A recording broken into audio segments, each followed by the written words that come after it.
Hello everyone, this is Shalini. Welcome to our YouTube channel Education Bracket by SP. I hope सब बढ़िया होंगे एकदम। तो हम लोग चैप्टर कर रहे थे फोर्स एंड प्रेशर। हमने एक पार्ट कंप्लीट कर लिया था फोर्स वाला।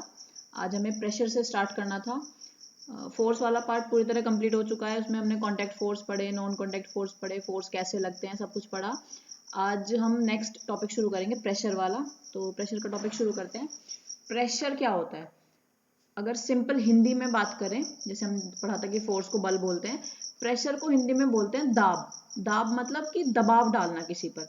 बोलते हैं ना कि प्रेशर मत डालो, जैसे बच्चों पे भी बोल देते हैं कि बच्चों पे ज्यादा पढ़ाई का प्रेशर हो रहा है, बहुत ज्यादा, मतलब कि दबाव पड़ रहा है पढ़ाई का। तो उस चीज का मतलब क्या होता है? हम फिजिक्स में प्रेशर को एक पर्टिकुलर डेफिनेशन देते हैं। हमने बोल दिया दबाव या प्रेशर, पर उसको डिफाइन कैसे करेंगे?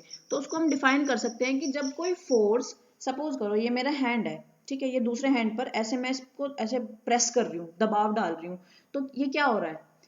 इस हैंड का फोर्स इस हैंड के सरफेस पर प्रेशर लगा रहा है, तो इसको बोलते हैं प्रेशर। यानी कि जब फोर्स किसी सरफेस पर एक्ट करता है, वर्क करता है, तो उसको हम प्रेशर बोलते हैं। When force acting on a unit area of a surface, किसी सरफेस के एरिया पर फोर्स एक्ट करता है तो उसको हम प्रेशर बोलते हैं। ठीक है, दबाव भी तो डाल रहा है ना ये यहाँ पर। ये हाथ क्या काम कर रहा है? फोर्स डालने का किसी पर्टिकुलर सरफेस पर। तो जब ये पूरी प्रोसीजर जो हो रही है उसको हमने बोला प्रेशर। इसका फॉर्मूला होता है pressure is equals to force upon area on which it acts. यानी कि फोर्स और वो एरिया जिस एरिया पर जो हमारा फोर्स है एक्ट कर रहा है, उसको हम बोलते हैं प्रेशर। अगर जितना फोर्स बढ़ेगा, यानी कि जितना ज्यादा मैं फोर्स लगाऊंगी इस हैंड से, उतना ज्यादा प्रेशर बढ़ेगा। और जितना एरिया कम होगा, एरिया किस चीज का? जिससे मैं प्रेशर लगा रही हूं, सरफेस का नहीं, जिस चीज से मैं प्रेशर लगा रही हूं, जितना उसका एरिया कम होगा उतना प्रेशर ज्यादा लगेगा। एग्जाम्पल देखो, जैसे नेल होती है, मतलब कील, कील जिसे हम बोलते हैं, कील का जिस एंड से हम उस कील से वर्क लेते हैं, यानी कि ठोकने का काम करते हैं भाई, कील अगर हमें कहीं ठोकना है दीवार में या कुछ भी काम करना है, तो कील के जिस एंड को हम दीवार में डालते हैं तो वो वाला एंड का एरिया कम होता है, शार्प एंड होता है ना नेल का। दूसरा एंड जो होता है उसका एरिया बड़ा होता है, तो हम दूसरे एंड से क्यों नहीं उसको मतलब दीवार में लगा रहे हैं? क्योंकि वहां से प्रेशर कम, मतलब एरिया बढ़ जाएगा तो प्रेशर कम हो जाएगा, वो अंदर नहीं जा सकती, कितना भी फोर्स तुम उस पर लगा लो। दूसरी तरफ का एरिया कम है तो उसकी वजह से वो प्रेशर ज्यादा लगा सकती है। ठीक है, तो जितना एरिया कम होगा उतना वो चीज प्रेशर ज्यादा लगा पाएगी। इस टाइम पे हम जिस प्रेशर की जिस प्रेशर को हम पढ़ेंगे वो परपेंडिकुलर प्रेशर होगा। जैसे मैंने बताया ये वाला एग्जांपल, परपेंडिकुलर का मतलब समझ लो पहले तो क्या होता है। जब कोई ऑब्जेक्ट किसी दूसरे ऑब्जेक्ट पर 90 डिग्री का एंगल बनाता है। 90 डिग्री का एंगल तो पता ही होगा ना, 8th क्लास में आप लोग, ऐसे जो बनता है, मतलब कि अगर मैंने ये बताया तो ऐसे और ऐसे, यानी कि जो कोई चीज अगर इस शेप में हो तो ये वाला एंगल जो बनता है वो 90 डिग्री का बनता है। ठीक है, तो यहाँ पे हम परपेंडिकुलर प्रेशर की बात करेंगे। ये कुछ एप्लीकेशंस है। शार्प एंड ऑफ नाइफ, चाकू जो होता है, जिस जिस तरफ से चाकू की हम काटते हैं, मतलब काटने में यूज करते हैं, वो एंड उसका शार्प होता है और दूसरा एंड उसका ब्लंट होता है। दूसरा एंड जो है उसका एरिया ज्यादा होता है। अगर हम उस एंड से काटना शुरू करेंगे तो वो प्रेशर कम लगाएगा, क्योंकि एरिया बढ़ रहा है। मैंने बताया एरिया और प्रेशर एक दूसरे के इनवर्सली प्रोपोर्शनल होते हैं। एक चीज अगर बढ़ेगी तो दूसरी चीज घटेगी, क्योंकि उसका एरिया ज्यादा है तो वो प्रेशर कम लगाएगा। शार्प एंड का एरिया कम है तो वो प्रेशर ज्यादा लगाएगा। ठीक है, पॉइंटेड एंड ऑफ नेल जो मैंने शुरुआत में बताया था। Next, broad strap shoulder bags, मतलब कि जो हम बैग टांगते हैं, आप लोग स्कूल में बैग टांगते होंगे, आपने भी महसूस करा होगा, अगर हमारी जो स्ट्रैप्स हैं जो शोल्डर पे हम टांगते हैं, अगर वो ब्रॉड हैं, चौड़ी हैं, तो हमें इतना ज्यादा प्रेशर नहीं लगता अपने कंधों पर। और अगर वो पतली होती हैं तो वो बहुत ज्यादा प्रेशर डालती है हमारे शोल्डर्स पर। तो वो भी इसी वजह से होता है, क्योंकि अगर एरिया बढ़ जाएगा तो प्रेशर कम हो जाएगा, अगर एरिया कम है तो प्रेशर बढ़ जाएगा। ठीक है, जैसे आपने देखा होगा जो कुली होते हैं हमारे, जब वो सर पर कुछ बैग वगैरह रखते हैं तो अपने सर पर नॉर्मली बैग ना रख के उसके ऊपर कुछ कपड़ा रखते हैं। कपड़ा रखने से क्या होता है, जो बैग, जो हमारा सर है, अभी एरिया कम है, कपड़ा रखने के बाद एरिया थोड़ा बढ़ जाएगा तो उसकी वजह से प्रेशर कम फील होता है। ठीक है, तो एरिया कम होना, प्रेशर ज्यादा होना, एरिया ज्यादा होना, प्रेशर कम, इनवर्सली प्रोपोर्शनल। और फोर्स के डायरेक्टली प्रोपोर्शनल, जितना ज्यादा फोर्स लगाओगे उतना ज्यादा प्रेशर लगेगा, जितना कम फोर्स लगाओगे उतना कम pressure. Pressure exerted by gases and liquid, यानी कि गैस और लिक्विड किस तरह से प्रेशर एक्सर्ट करते हैं। गैस और लिक्विड दोनों ही अपने कंटेनर की वॉल्स पर प्रेशर लगाते हैं। जैसे एग्जांपल, जैसे पाइप होता है हमारा, अगर आपने कोई पाइप किसी टैब से कनेक्ट करा और टैब को ओपन कर दिया, सपोज करो उस पाइप में होल्स हैं, छोटे छोटे छेद हैं अलग अलग जगह पर, तो जब वो पाइप से पानी जाएगा गुजरता हुआ, तो वो जो होल्स होंगे ना, उनके अंदर से पाइप पानी का प्रेशर देखना कितना ज्यादा होगा, और वो जो एंड होगा, पाइप का जो एंड होगा, जो ओपन एंड होता है, उसके अंदर से प्रेशर देखना, दोनों का प्रेशर अलग होगा। एंड पे से प्रेशर कम आएगा क्योंकि वो ओपन साइड मिल गई उन्हें, तो वहां पे वो प्रेशर नहीं लगा रहा लिक्विड।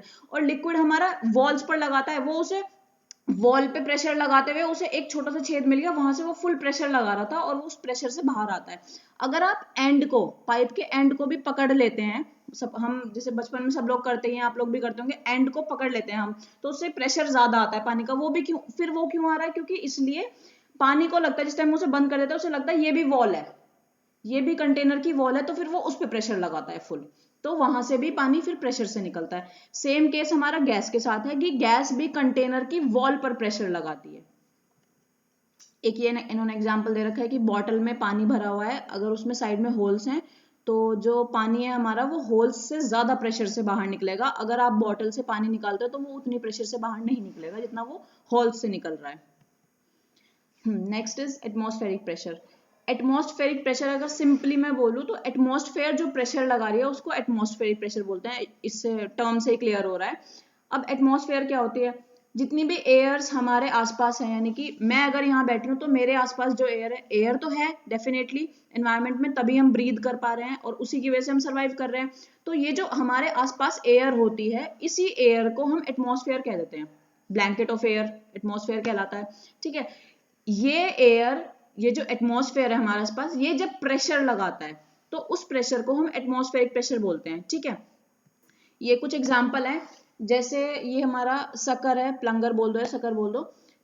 अभी लेफ्ट साइड में जो इन्होंने दिखा रखा है वो नॉर्मल कंडीशन में है अपनी, उसके अंदर भी एयर है और उसके बाहर भी एयर है एटमॉस्फेयर में, ठीक है। तो दोनों एयर आपस में इक्वल प्रेशर लगा रही हैं, तो कोई प्रॉब्लम नहीं है। अभी इधर से हमने अपना प्रेशर ऐड ऑन करा, सॉरी, उसको नीचे को हमने प्रेस करा, हमने अपना प्रेशर ऐड ऑन करा। एटमॉस्फेयर तो प्रेशर लगा ही रहा है, एटमॉस्फेयर बाहर से भी लगा रहा है, अंदर से भी लगा रहा है, हमने अपना प्रेशर ऐड ऑन करा फोर्स डाल के उस पर, ठीक। तो अंदर की जो एयर थी वो बाहर निकल गई, जिस भी रास्ते से निकली होगी वो बाहर निकल गई, ठीक है। जिसकी वजह से अंदर से तो अब कोई एयर नहीं है, तो एटमॉस्फेयर प्रेशर नहीं लगा रहा, बाहर का एटमॉस्फेयर प्रेशर लगा रहा है, तो उसकी वजह से वो जिस कंडीशन में अब आया है प्रेशर लगाने के बाद, वो उसी कंडीशन में होल्ड ऑन रहेगा, क्योंकि अगर तुम छोड़ भी दोगे उसको, क्योंकि बाहर का एटमॉस्फेयर उस पर कंटिन्यूअसली प्रेशर लगा रहा है। इसलिए जो हमारा एटमॉस्फेरिक प्रेशर होता है उसका मैग्नीट्यूड काफी हाई होता है। मैग्नीट्यूड मैंने आप लोगों को पहले भी बताया था, मैं एक बार फिर से बता देती हूँ।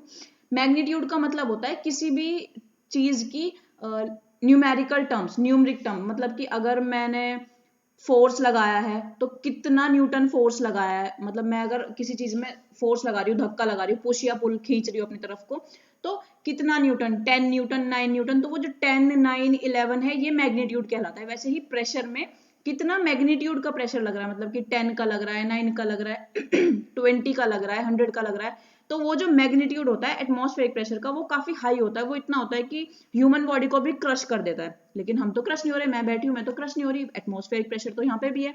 वो इसलिए नहीं होते हम लोग क्योंकि हमारी बॉडी के अंदर भी जो एटमॉस्फेरिक प्रेशर है और बाहर का एटमॉस्फेरिक प्रेशर, दोनों आपस में बैलेंस रहते हैं, इक्वल रहते हैं, इसीलिए हम लोग सेफ रहते हैं नॉर्मली, ठीक है।